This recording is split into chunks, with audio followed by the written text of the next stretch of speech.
नमस्कार छात्रों, आज हम चर्चा करेंगे मैथमेटिक्स आपके जीवन में कितनी महत्वपूर्ण है, कितनी उपयोगी है।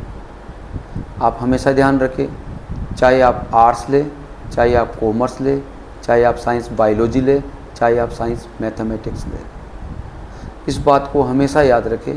क्लास 6 से लेके क्लास 10 तक की मैथमेटिक्स आपको हमेशा रिवाइज करती रहनी है।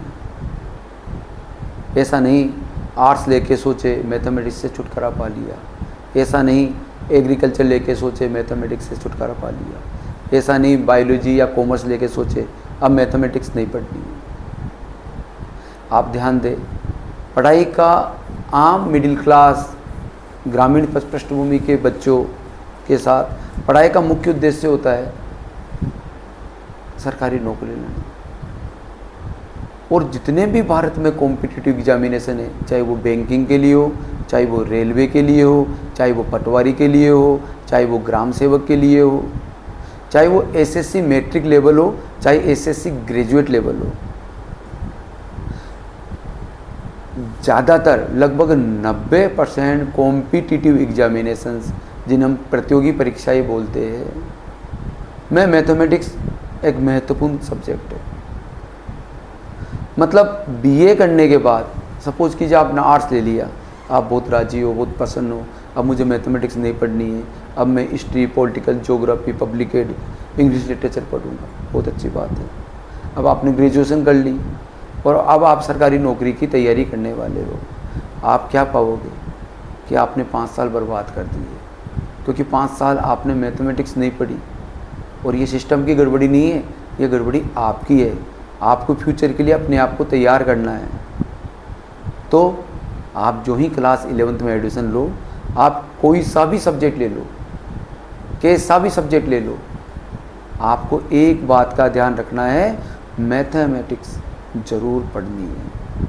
क्लास 6 से लेकर क्लास 10 तक की मैथमेटिक्स यदि आप 11th क्लास से रिवाइज करते रहते हो तो ग्रेजुएशन तक आप कॉम्पिटिटिव एग्जामिनेशन के लिए तैयार हो।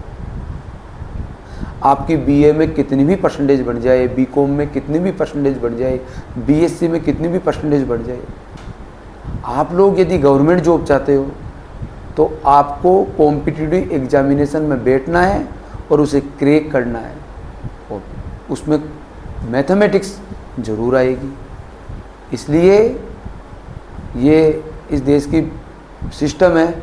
आपको बैंकिंग में जाना है तो बैंकिंग के नॉलेज की ज़रूरत नहीं है, मैथमेटिक्स की ज़रूरत है। साथ में इंग्लिश आएगी, रीजनिंग आएगी, करंट अफेयर्स आएगी, ठीक है। आप पटवारी का दोगे तो मैथमेटिक्स आएगी, आप ग्राम सेवक का दोगे तो मैथमेटिक्स आएगी, आप एसएससी का दोगे तो मैथमेटिक्स आएगी, एसएससी मैट्रिक लेवल दोगे तो मैथमेटिक्स आएगी, आप कंबाइंड डिफेंस सर्विस सीडीएस का दोगे तो मैथमेटिक्स आएगी, आप एयरफोर्स में जाओगे तो मैथमेटिक्स आएगी, नेवी में जाओगे तो मैथमेटिक्स आएगी, आर्मी में जाओगे तो मैथमेटिक्स आएगी। कहीं भी जाओ गवर्नमेंट सेक्टर में मैथमेटिक्स ज़रूर आएगी। और ये सिलेबस कवर हो जाता है क्लास 6 से 10 तक की बुक्स में। इसलिए जब भी समय मिले आप 6 से 10 तक की मैथमेटिक्स को रिवाइज करें, बार बार कंसेप्ट क्लियर करें, बार बार रिवाइज करें और मैथमेटिक्स के एक्सपर्ट बन जाइए।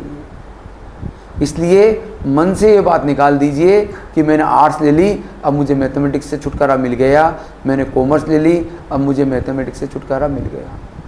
दूसरी बड़ी बात, मैथमेटिक्स पढ़ने से आपका लॉजिकल पावर बढ़ता है, आपका मेंटल पावर बढ़ता है। जब आप मैथमेटिक्स पढ़ते हो तो आप लॉजिकल सोचना शुरू करोगे, आपका कम्युनिकेशन स्किल अच्छा होगा और आपके अदर सब्जेक्ट्स में बहुत अच्छा प्रभाव पड़ेगा।